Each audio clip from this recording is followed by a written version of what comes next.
Good morning, everyone. This is Dr. Angela DeRosa, and I'm delighted to be hosting today's presentation, which is sponsored by Belmar Pharma Solutions, which we'll tell you a lot more about a little bit later. But I'm really just delighted to have everybody on the conversation today and having our special guest, Dr. John Webb, with us to really talk about how to incorporate compounded pellets into your practice, the economic and business model option. So just a little bit about both of us. I just mentioned, Belmar Pharmacy Solutions is sponsoring this, and we are a tremendous company with just, in my opinion, one of the most reputed companies in this space that not only focuses on providing good product to our patients, but really is specializing in education and consultation and really trying to elevate the industry in this space through knowledge and innovations and, as I said, consultation and education. So this is part of what we do, and we're really glad that you can be a part of it. As I mentioned, I'm Dr. Angela DeRosa. I'm a board certified internist.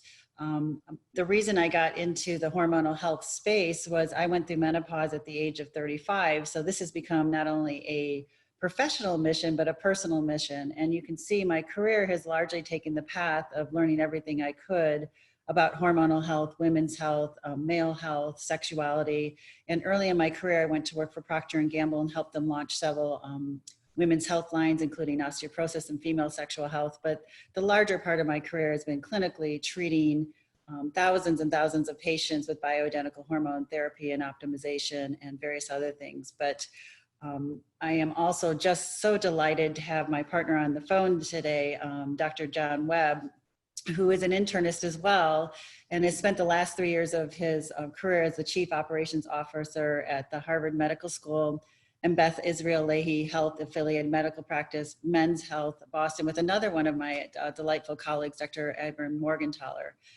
He is also an underachiever and went on to get his MBA in healthcare administration and now is completing his master's in public health at Rutgers University and finalizing his thesis for a master's degree in biotech in Harvard. So you can see the man is clearly not motivated in life and doesn't want to leave any imprint whatsoever in medicine. But no, I say that flippantly, but he is really a tremendous asset to the medical profession, in particular in this space, and has now some wonderful experience on how to implement cash streams into your practice with patients who already have health insurance and how to optimize that. So I'm going to really spend a lot of this discussion with him going through case studies and his experiences in that area.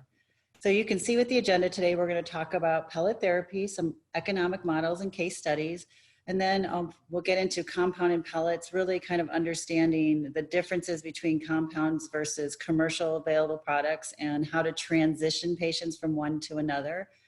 Some potential optimum dosing schedules for those kind of situations. And then at the very end, it wouldn't be a medical director of Belmar Pharma Solutions if I just didn't take a second to brag about us a little bit, because I'm so proud to work for this company.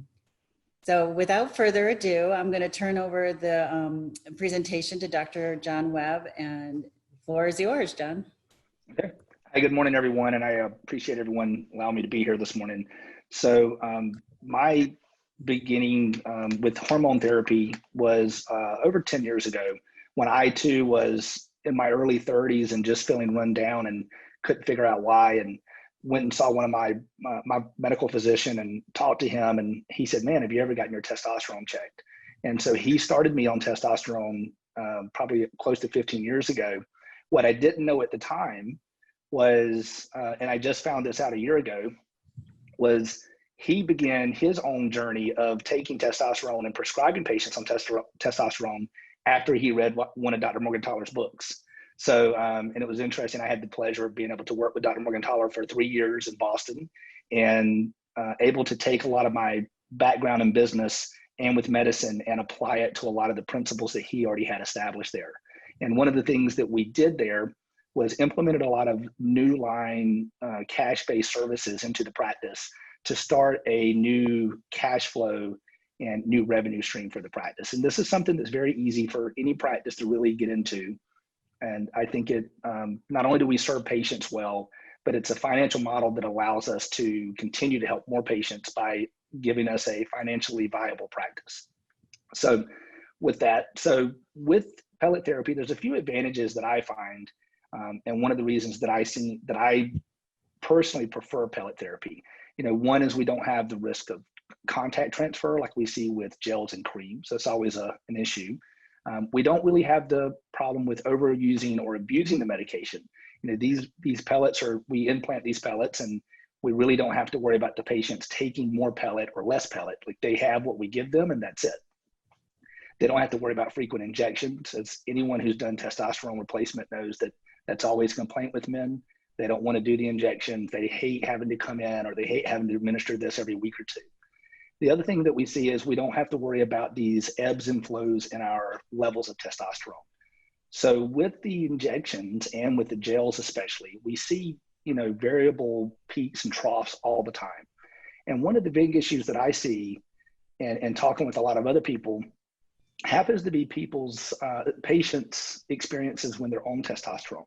So they get these quote unquote symptoms of irritability and hunger and all these other issues. And what we found is most of the time those symptoms are when these patients are actually having low levels of testosterone, because the form of replacement therapy they're on doesn't give them consistent levels. So I think pellet therapy really helps address that issue. Most patients actually report higher satisfaction once they're on testosterone pellets versus doing the injections. And one of the interesting things is these pellet injections are usually done, the insertions are done every 3 to 6 months, 3 to 5 months usually. And that gives you an opportunity to revisit with your patient. So when your patient comes in every 3 to 6 months, one of the things that I always advocate for is making sure that you're updating their testosterone questionnaires, looking at their symptoms, and even getting new labs if you feel like that's necessary.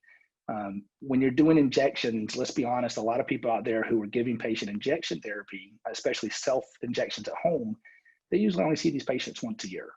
So you're going to miss a lot of new symptoms. You're going to miss some of the other things. So it's actually one of the advantages of having these patients coming back in for their insertions on a regular basis. And then the greatest thing from a business perspective is a mid-level provider can be trained to do this. So in most practices, I think if you use your mid-level like you should, your mid-level was able to continue doing these pellet therapies while you as the physician does, higher level work, processing new patients and taking care of the patients that really demand your attention. So this service can be done by mid-level with very little training. So just the history on it. So most of you probably have heard of Testapel, which is the only commercially available testosterone pellet. What a lot of people don't realize is Testapel is actually FDA approved back in 1972, and it was pretty much approved without any efficacy data. So there wasn't a lot of pharmacokinetic studies on it. There wasn't this great research like we have today before something gets approved. And they did a lot of this, the information and the data on Testapel was extrapolated from testosterone propionate, which I think other medications have been since then. But there wasn't a lot of data on this medication. Unfortunately, the pharmaceutical company has not spent the money to really update any of this data. So we really don't have a lot of pharmacokinetic or pharmacodynamic studies done by the pharmaceutical company. There are limited studies done by others. And so there's not as much information out there as you would imagine there is. With their pellets, they have 75 milligrams of crystalline testosterone in each pellet. And I think Dr. DeRosa will talk a little bit more later about the pellet composition. And from their initial packet insert, they recommend 150 to 450 milligrams every 3 to 6 months. So that's only 2 to 6 pellets every 6 months. And unfortunately, as we know, this drives reimbursements, right? So Medicare will actually only compensate or reimburse for 6 pellets every 90 days. And that's based on the original insert information that was given by the people who got FDA approval for Testapel in the beginning with no data. So imagine, we're going on no data, and now that's driving our reimbursement model based on a drug that was approved with no real data at the time. So insurance companies, commercial insurances, they're going to vary. Some insurance companies will allow you to actually be the physician and determine medical necessity. But what we're seeing more and more today is they're going, Cigna, Aetna, and other insurance companies are following in Medicare's footsteps, and they're limiting to 6 pellets. The other thing I think is a disadvantage with Testapels. There's only one distributor, which is Bessie Medical, and they're about $82 a pellet right now. They come in a 10 pellet packet or in a 100 pellet box. So you can see your investment, is pretty steep. They do come with one trocar, but they don't come with other supplies. So you have to buy your drapes, your betadine, tegaderms, all the other supplies that would have to be bought separately. But it does give you one trocar for every 10 pellets purchased. And you can get some reduced pricing if you have a GPO membership. And I think there's only one GPO that's working with Endo Pharmaceuticals now, but you can get some discounted pricing if you order in volume. So then we also have compounded pellets. So, the compounded pharmacies of old don't really exist anymore. The compounding pharmacies today are highly regulated by the FDA. And you have two main categories. So there's 503A and 503B. And the main difference when it comes to pellet therapy is a 503A acts just like any other pharmacy where you have to write a prescription. So if you want to do pellet therapy on a patient next week, you have to send in a prescription for that patient for how many pellets you want to do, and then they ship you that single patient's pellets. Whereas 503B, which has a little bit more FDA oversight, they have frequent inspections and more, duty to the FDA. They can actually ship in bulk. So you can order it just like you could order Testapel. So you can say, listen, I need 500 pellets, 800 pellets, whatever. And they can ship that to you in one bulk order. Common formulations from the compounding pharmacies is different from Testapel. So remember, Testapel is a 75 milligram pellet. The compounding pellets are usually in 100 or 200, but they can basically make any type of pellet you want. They make multiple doses, especially for people who do women's hormones. And they can even add medications like a anastrozole to them. So they have a lot of flexibility in what they can do with these pellets. So you can really individualize your patient care with their pellets. These pellets are usually over 99% pure testosterone with very little binder involved with it. And most of the time, these are bought with insertion kits. So these insertion kits are actually really neat. They come with all your products. They have a trocar, they have your betadine, you have tegaderm, have your fenestrated drape, your syringes, and the kit itself actually acts as a tray for you to use. So it's a pretty neat little kit. The only thing is you don't get lidocaine. Also, you'll see in a minute that the cost per pellet is usually lower than Testapel. And the great thing about that is now you're not subject to all the insurance things, because these are not reimbursable under most insurance plans. But that's great because you don't have to worry about prior authorizations. You don't have to worry about limiting your dose. You can actually treat the patient the way you deem fit. Go to the next slide. Okay. So one of the things we'll talk about here is, again, this is more of a cash flow type business. So one of the things I like to bring to the forefront for a lot of people in medicine is the cost of actually billing insurance. The cost of taking patients, we grow up in this model of taking insurance, and that's the way we're trained, and that's the way we do things. And, you check off the box, and somehow or another, at some point, a check comes in and a service hopefully gets paid. But there's actually a lot of costs associated with billing. As you guys have probably seen, they now say that over a third of all expenses in medical practices is due to administrative cost. And really that mostly is geared towards insurance billing. So the Medical Group Management Association has done national surveys every year.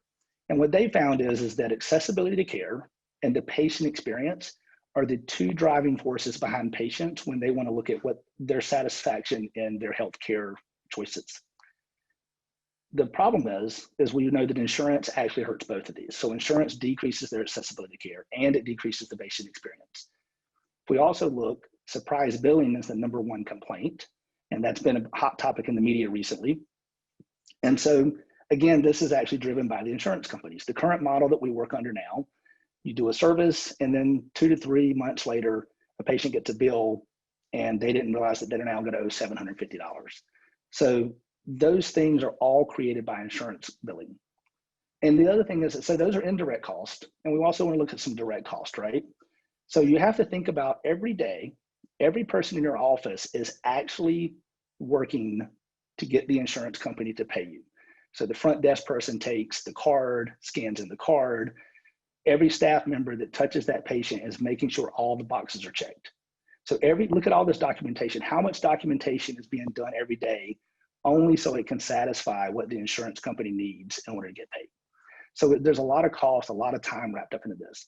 You have benefits checks, prior authorizations, which can take an hour or two to get done. Then you have to wait on your money. So you wait on your money, and then what happens most of the time, 30, 40 days later, you get something back from the insurance company, and your office manager or your billing person says, well, they denied the claim. So now they have to call in. Why did you deny the claim? And they say, well, we need some extra documentation. So then they've got to copy this documentation and send that in. Then they have to refile the claim. And then if it gets denied again, then you have to go through the appeals process. So at this point, it's 6 months down the road. You still haven't gotten paid for the service that you've done. Now you've got to start sending patient invoices. Now you've got collection costs. And the problem with that is patients don't like it, right? So you're going to lose patients. It's going to damage your reputation.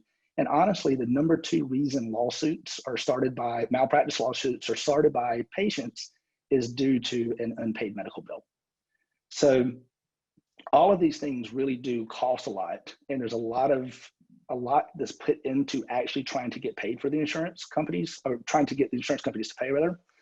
And the problem is, once you don't meet one of their criteria and they deny the claim, if you have a contracted carrier like, let's just say Blue Cross, and you didn't check one box off properly, you also cannot charge the patient now for that for the bill. So as we know, anybody who's done testosterone therapy knows that every month it seems like some new insurance company is arbitrarily adding some new guideline.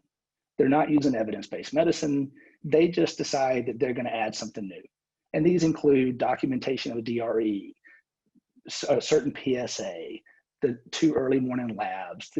Sometimes we've had patients that started therapy 15 years ago, and they wanted the patient's original testosterone from 15 years ago, and then demanded that we had 2 early AM labs from 15 years ago, even though that wasn't a requirement then. We've had them deny patients because the lab slip said that their testosterone level was drawn at 10:01 a.m. and their policy says before 10 a.m. So these are the things. So they're looking at the minutia. They're changing their requirements overnight without any notification, and they're starting to audit. They're auditing worse now than they've ever done. So when you have one of these patients who doesn't get paid, you now have to see 3 to 4 more patients just to break even from the patient that you didn't get paid for. So you can see how this can cost a lot of money eventually. And there's just a lot of stuff going on with insurance. So you have to really take the cost of billing into the account when you're looking at your reimbursements. So we're going to go through some of the ways here. So this is a pretty simple chart. So what we're going to look at is there's really a couple of pathways that patients go through, right? So they call in and we say, what type of insurance do you have? And based on that, if they have insurance, we know pretty much you have some historical data and you say, oh, great, they have Blue Cross, they'll pay for pellet therapy if the patient meets all the requirements. Or this patient has Cigna, they're only going to pay for 6 pellets. And so therefore we may have to add some compounded pellets. So there's going to be a hybrid situation. And I think that's becoming more and more common. And I think we're going to see eventually that the companies that do have testosterone replacement under their coverages are going to require you to also add additional pellets because they're all starting to limit to 6. And then you also have the patients who just don't have any coverage, or they have no coverage for this type of service, or they clearly don't meet all the stringent guidelines from the insurance companies. And those patients go straight to a compounded model. So give you a very easy scenario. This is, semi-made up patient. You guys have probably all seen this patient before, right? So the 50-year-old guy who comes in, his PCP sent him to you because he had a testosterone of 300. Well, the PCP said, well, that 300 is normal. I mean, my lab said that's a normal level. But the guy has low energy, he has mental fog, weak erections, low libido. He's gained some weight and he's tried to diet, but he can't seem to get it off. His wife's not happy with him in the bedroom. His business seems to be suffering a little bit. And, now he's pre-diabetic. So we see all this all the time, right? We see these metabolic changes in these men, and these guys are lost. Well, so he sees his buddy, they play golf together. His buddy's almost 10 years older than him. The guy's going to the gym 5 days a week. He's opening another business. He says his sex life is great. His marriage is great. And, this guy's going on a 14-day trip to Italy. And he says, hey, Jim, I started testosterone. And so now Jim's in your office and he wants to know, hey, doc, like, I don't like needles. I don't want to do this stuff, but, my buddy's feeling great and I feel like crap. Can you help me?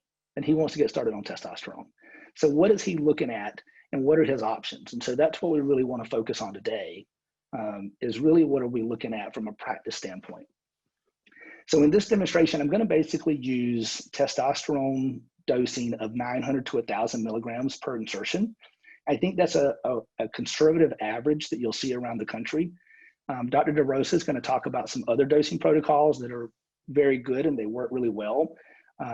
This kind of stands in line. The 900 to 1,000 milligrams really falls in line with the most common test-to-pill insertions. So that's why we're going to use these numbers. And some of these numbers may vary in my chart based on which pharmacy you're purchasing pellets from. The pricing that I have is the current Belmar pricing, so you can kind of follow along. So if we look at this top box, we're looking at our testosterone replacement pellet, and we're going to look at the test-to-pill, which is a 75 milligram pellet. So in order to get the patient to 900 milligrams, we need 12 pellets. So at a cost at $82 a pellet, that patient, it's going to cost your practice $984 to purchase those pellets. If you also have to purchase an insertion kit, which is, in this case, remember, they send you the trocar, but you have to get the drape and the betadine and the dressings. So in bulk, you can probably get that down close to $10. So you're going to have just under $1,000 investment as a practice into treating this patient. So if we go down to the next block, and we're going to look at the 100 milligram pellets. So again, in this case, to get the patient to 900 milligrams, we're going to need 9 pellets. But look at the dramatic difference of the cost of the pellet. So now the pellet's $17. So your investment in pellets is $153, and your insertion kit, which now includes the trocar and all your supplies, is $29 for a total investment of $182.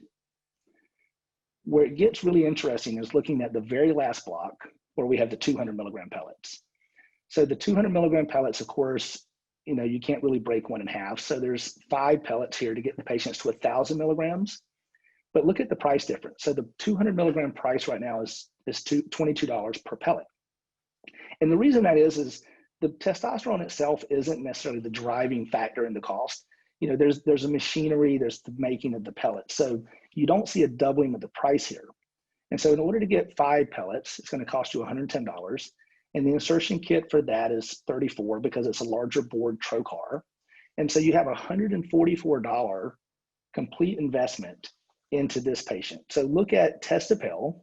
It's cost you $1,000. So your practice has to outlay $1,000 upfront in order to treat the patient. Whereas the 200 milligram compounded pellets, your practice now only has an investment of $144 to give the patient the same treatment. That's pretty significant. So I could just stop the talk right there. And I think you could just see right there that there's a complete and total difference in what you can do as a practice. But let's look at the reimbursements, okay? So what I have here is on the left, we have test-to-pill, and on the right side, we have compounded pellets. And I'm going to give you 2 scenarios on both sides. So on the left, I'm going to talk about a Medicare patient and a private insurance patient. And on the right, we're going to talk about the 100 milligram and the 200 milligram pellets again. So if we look at the top left, and that's our Medicare reimbursement. Now remember, their insert says 450 milligrams for 6 pellets. So right now, Medicare reimburses about $86 a pellet. So you're going to get paid $516 for those 6 pellets. That sounds pretty good. You'll get about $120 for the actual procedure for the insertion fee for another $120. So you get a total reimbursement of $636 for that insertion.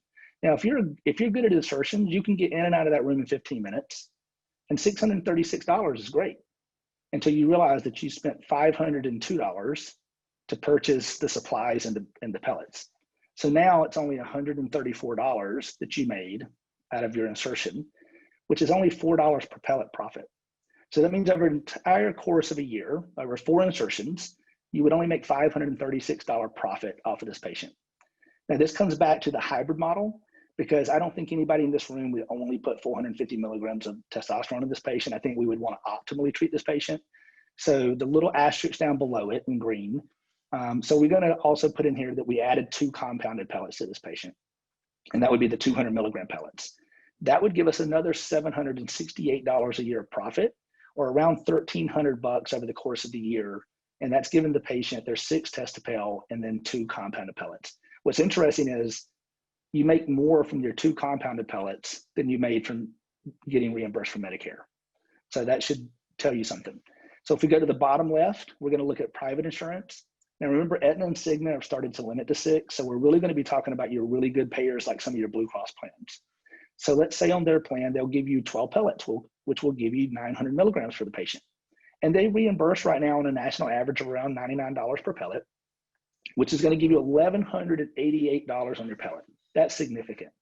You're going to get a little bit higher insertion fee of about $137, which brings your total now to $1,325 you'll get reimbursed for 1 patient.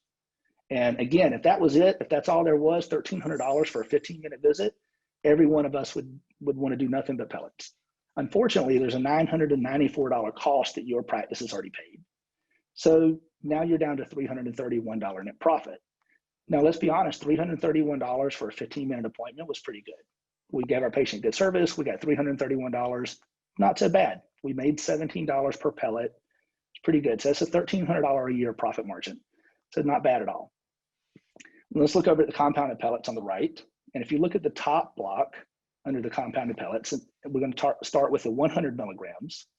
So I have here at 1 pellet for $59. Now I'm going to go ahead and stop and say that this number is not set in stone. This is a number that you can set.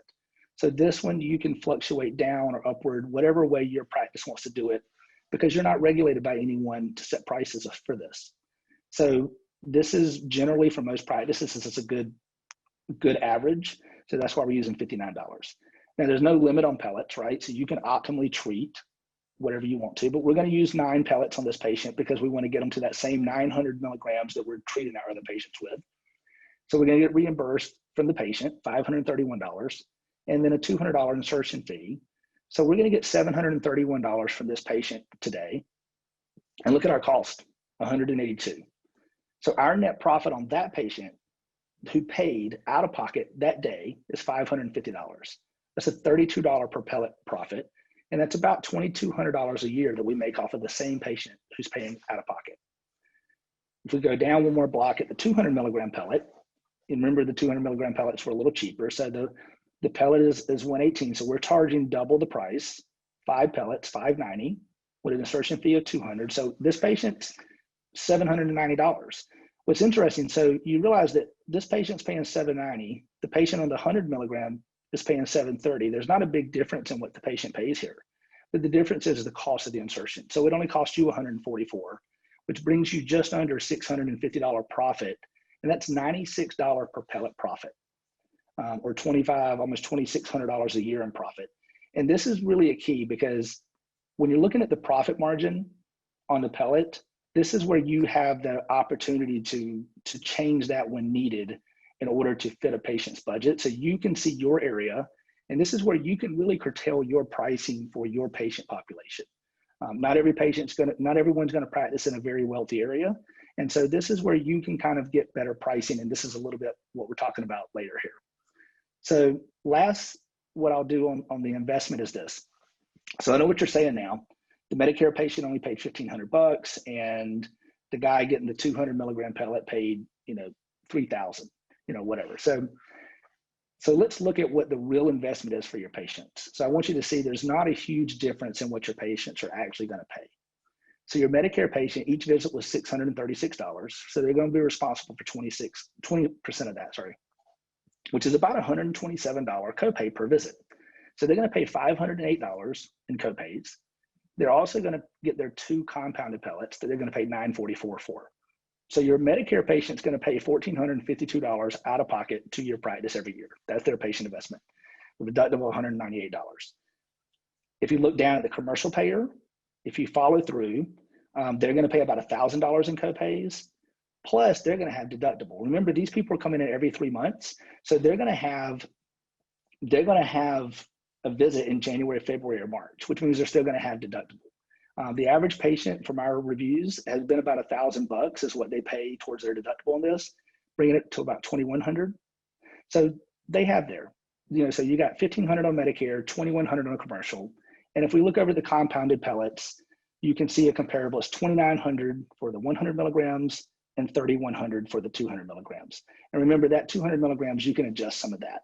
So the patients are still, there's a gap, yes. And this isn't for everyone. The cash pay system isn't for every patient. If your patient has coverage and they meet all the criteria, then of course you want to get what you can from the insurance company and let the patient use their benefit. However, if they don't have it, they're not really paying that much more out of pocket. So, next slide. So the last thing I'll wrap up very quickly is, so patients not being able to pay is a myth. You'd be surprised when you start asking patients to pay out of pocket. When you give them a very clear plan, they're actually happy. It actually increases their satisfaction and your staff satisfaction. It's going to lower your overhead. So if you look at all these other businesses, right, massage therapists, these cosmetic practices, chiropractors, estheticians, dentists, they're almost all cash now. So all of these practices are really thriving, not just surviving. And I can tell you during COVID, the practices that had these cash prices in continued to see patients and continue to make money. So the last thing I'll finish with is how you set up your cash pay prices. So you can do anything you want to do. And we have some set models that we know that are successful. And we could always later go into some of these models. Some people charge a flat rate per treatment. Some people do an itemized like we did before where, hey, you get 10 pellets and it's this much per pellet and it's this much for the insertion. You can add lab fees. You can get contracts with LabCorp or Quest. I get all my labs done from Quest for under $100, and that includes everything on a hormone panel. And then you can charge whichever way you want to. You can charge for an insertion, all of it each visit. So that visit $750, you can charge at that visit.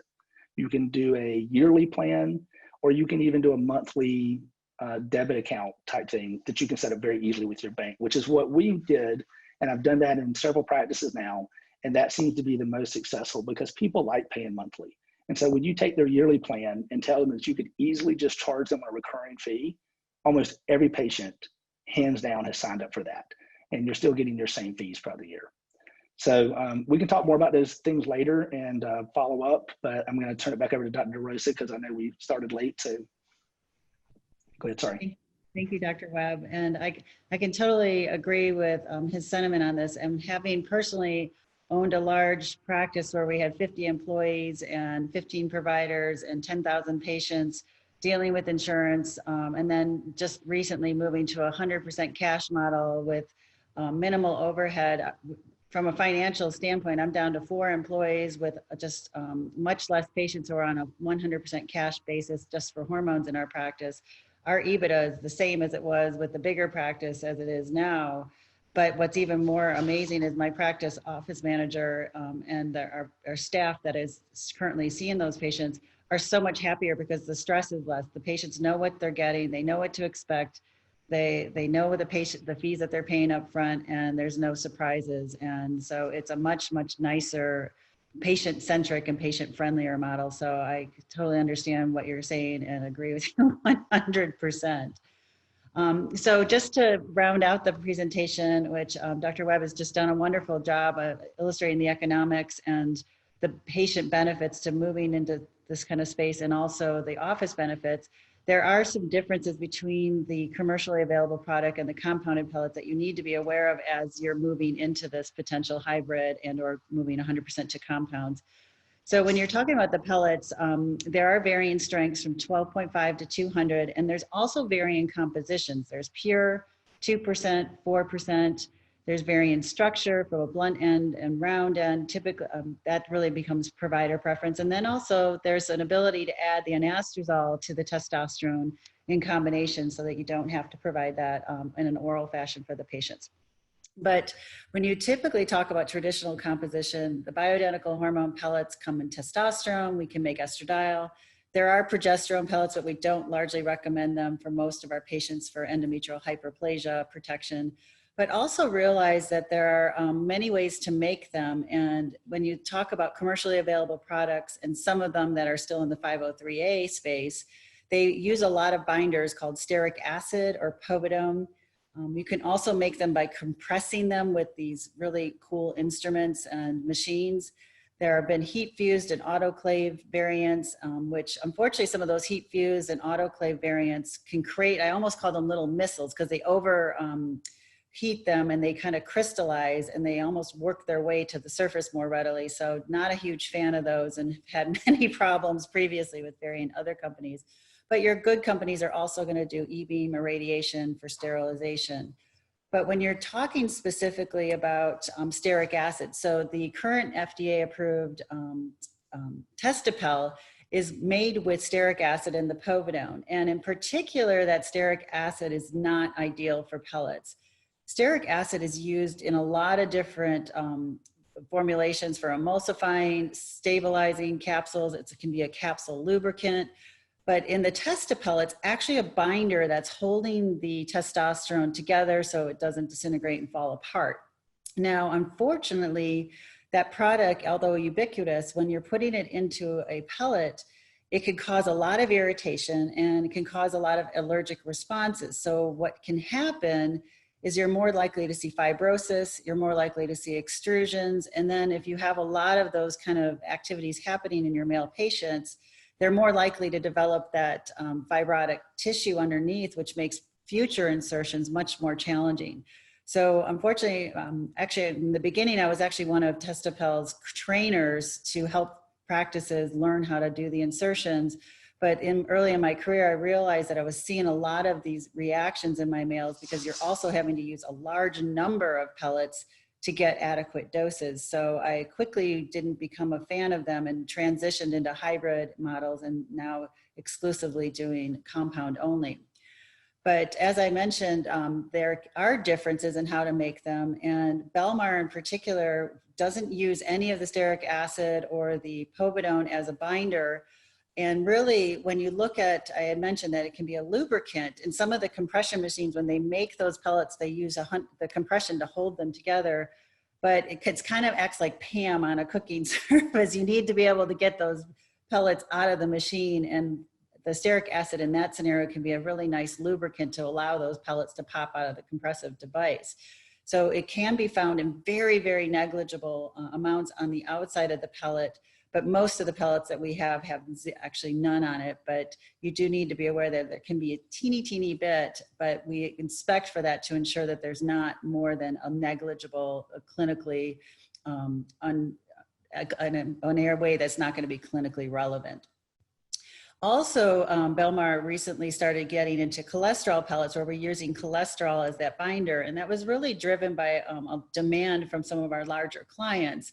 And what's been interesting is we found that the cholesterol, since it's a naturally recurring substance, is less irritating and the body knows what to do with it. So it actually allows, at least in my clinical experience, that I've noticed that there's better dissolution into that adipose tissue, which allows for better absorption. Also, those cholesterol pellets have a bit more porosity to it based on the way it's made, which has greater surface area. So with that surface area change, you will get a little bit of a difference in absorption rates. So to compare the three types of pellets, so the stearic acid, which is the Testapel, and some other 503A type pellets, they're less porous, which are going to make them absorb a little bit different. They're more irritating, can lead to more extrusion and foreign body reaction. Where the pure variant is going to be hormone only. It's really that hormone and the pressure of the machine that binds it. And then you have the cholesterol, which is more porous, has I've noticed less pain, less extrusion, and you have the option of 2 to 4%. So from my observation, just looking at labs over the years and also clinically, you can see that when you go from a less porous to a more porosity type of pellet, you're going to see faster absorption because that's more surface area is going to allow for quicker absorption, which is when you start to talk about significantly higher doses, you may notice some effect if the patient has already been on pellets for a long period of time. Your naive new patients, if they're starting off on a 4%, they're not going to notice anything if they have nothing to compare to. But if you go from one extreme with the stearic acid pellets, which are the Testapel, and move them completely to the 4%, they're going to burn differently and they may notice faster absorption, so they get more clinical effect quicker, but they may not last as long compared to the stearic acid. So there's a way to deal with that, and I have kind of come up with some ways to advise in that. So typically, if you're transitioning, again, it's those larger doses, and if you go from a stearic acid to a complete cholesterol, you're going to notice a faster onset of action and maybe a shorter duration. So if you have folks on Testapel and you're switching them 100% to compound, they may do better switching them to a pure pellet, a 2% pellet, or a blend of that 2 and 4% over time. So just some dosing suggestions. Also, the less pellets you use in dosing is better, which is why when you go from a 75 milligram to a whole bunch of them to less 200s to get the same result, you're going to have less risk of extrusion and fibrosis, which is really great for our patients. But when I start my testosterone in my new patients, I usually give them that shot kicker. So, because I mean, we're in that society that we want that instant gratification. So they'll feel better if you give them a shot of testosterone cypionate, either the 100 or 200 milligram, to kind of make them feel better immediately that first week, while the pellets are kind of kicking in and doing their thing. So I also like to blend doses based on surface areas so that the 100s are going to burn a little faster and get that uptake versus the 200s, which delay a little bit but last a little bit longer. So if you blend them in compound alone, some 100s in with your 200s, that can give you a nicer, smoother uptake. And if you're using Testapel with a compound, you may want to take that full bunch that you can get approved, so say those 6 milligrams with insurance, and then blend the balance with the 200 so, to get that nice effect. And this is to kind of illustrate that visually, because I'm a visual learner. So you can see the T-SIP shot's going to give them immediate uptake of effect, where the 75 to 100s are going to burn a little faster, give you a higher uptake, and then the 200s are going to be a delayed onset, but a longer last effect. So you can get that real nice kind of uptake and smooth by blending the T-SIP shot with a few 75s or 100s, and then the balance with the 200s over that period of time to get that nice curve. So just to illustrate an example, you have a 55-year-old male who comes in with a testosterone of 250. He has all the T-SIP deficiency symptoms. Let's say I choose a dose of 1200. I'm going to give that 1 cc of 200 milligrams T-SIP, maybe do 2 100 milligram pellets, and then the balance of these 5 of the 200s. Or if you're using the Testapel, you could still give that T-SIP shot, maybe give the 6 75 milligram Testapel, and then the balance of 4 200s, which will bring the dose to 1250 because you can't split these up, but it will give you that pretty similar equivalent. So just a quick note, I'm going to go through a little bit about Belmar in particular, but if there are questions, we're going to answer them here in a second. But also if you need information related, we will give you on the last slide on how to get a hold of us to get the presentations and various other things here. But as I mentioned, I am very proud to work as a medical director for Belmar Pharmacy and Pharma Solutions. And it's really because they are truly the highest reputed company in the country, at least in my opinion. And I'm sure you'll get that opinion from people who are in this area. They've been doing this a long time, have had a 503B since 2016. They're licensed in all the states with the exception of New York, which is coming here momentarily. Has a huge pellet formulary, and the leadership is impressive, from our VP of Marketing and Sales, Linda Williams, to Dave, who's our CEO, Dave Hill, who is just an inspired leader, and I'm just delighted to work with this team. And I could mention a whole bunch of others, but I've run out of time.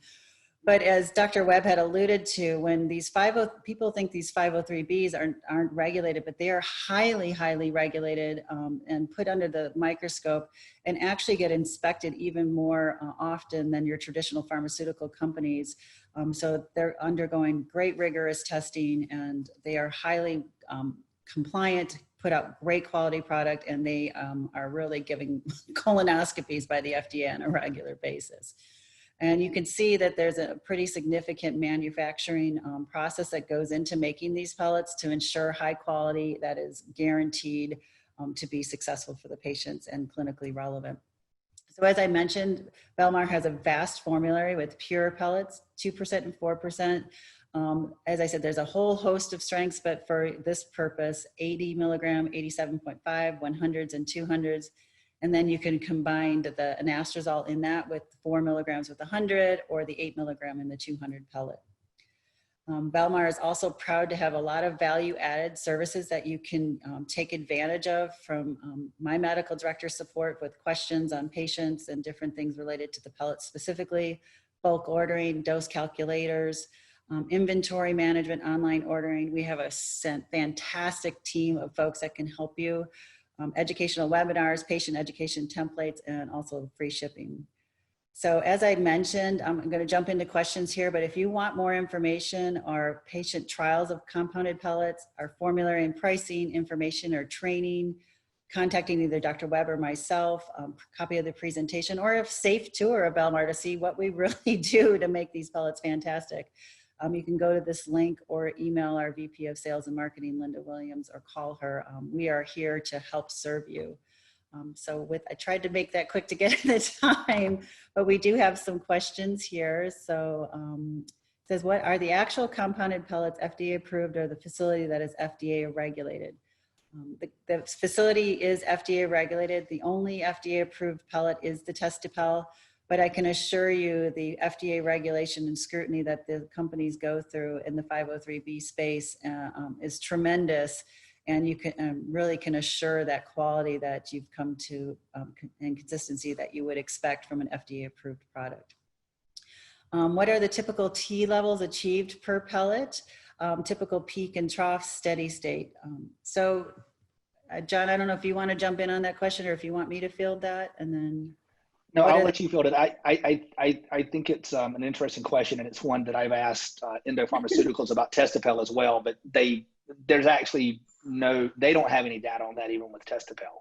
So yeah, there's no great studies that they've done with this. And most of this has been either a clinical experience or small studies that clinics have done. But I don't think there's any large trials that anyone's done this on a high level. No, and I reiterate John's sentiment is that there has not been that data. When you look at some of the Testapel clinical trials and investigations, they've had some ranges of suggestion, but the clinical trials, even in their own studies, have been looking at this, are inconsistent and not consistently across the board.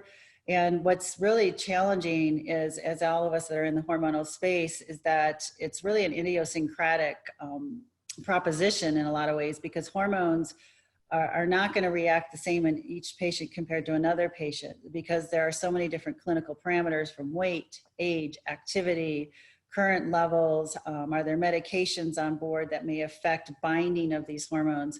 So it's really difficult to say, yeah, you put in one pellet, you should expect this result for everybody, because there are so many clinical variants that are going to cause a difference. And we can get averages, and I've seen clinically over the years, say if I put in this dose, that I should expect this likely to happen based on the patient's weight, but or age, or as I said, activity. So it's a little bit of challenging, and that's where the art of this comes in, to deal with that idiosyncratic nature of hormones and hormone delivery, which is unfortunate, because I think a lot of people want to have that hard and consistent fast data, but as I said, you can get some averages, but you're not going to get it saying, yes, for each this, it's going to correlate directly with that. It just doesn't happen that way. And I'll add too, I think also, as someone who's been around and done and seen thousands and thousands of insertions of compounded pellets and with Testapel, and myself, I've actually had both products. There's no reason for me not to see that the compounded pellets, there's no inferiority. You know, they're basically equivalent, you know, systems of delivery for testosterone, right? So I think that, you know, it's if you compare apples to apples, there's no difference that I've ever noticed myself between the pellets, and I've never noticed it in any patient. We get the same results with the pellets in the compounded as we do with the Testapel. So that's, but again, like you said, the steady states and the things like that, that's going to vary patient to patient just biologically. But when you look at it head to head on the pellets, I don't think you see any difference. Yeah.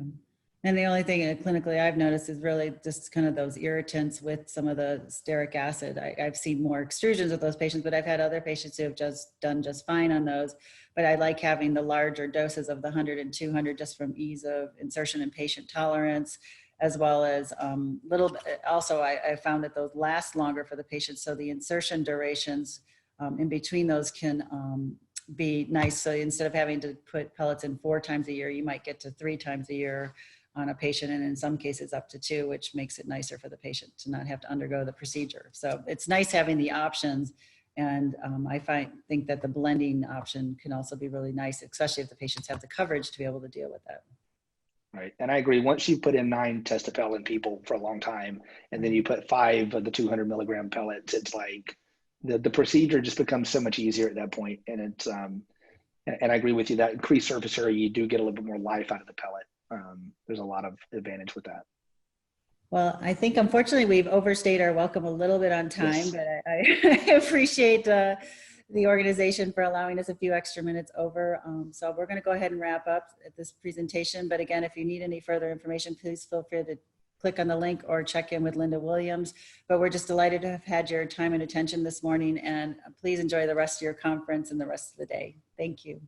Thank you all. And I went ahead and put a link to the landing page and the general session link directly into the chat. Thank you both so much. It was great. Thank you for having us. Thank you. We appreciate it.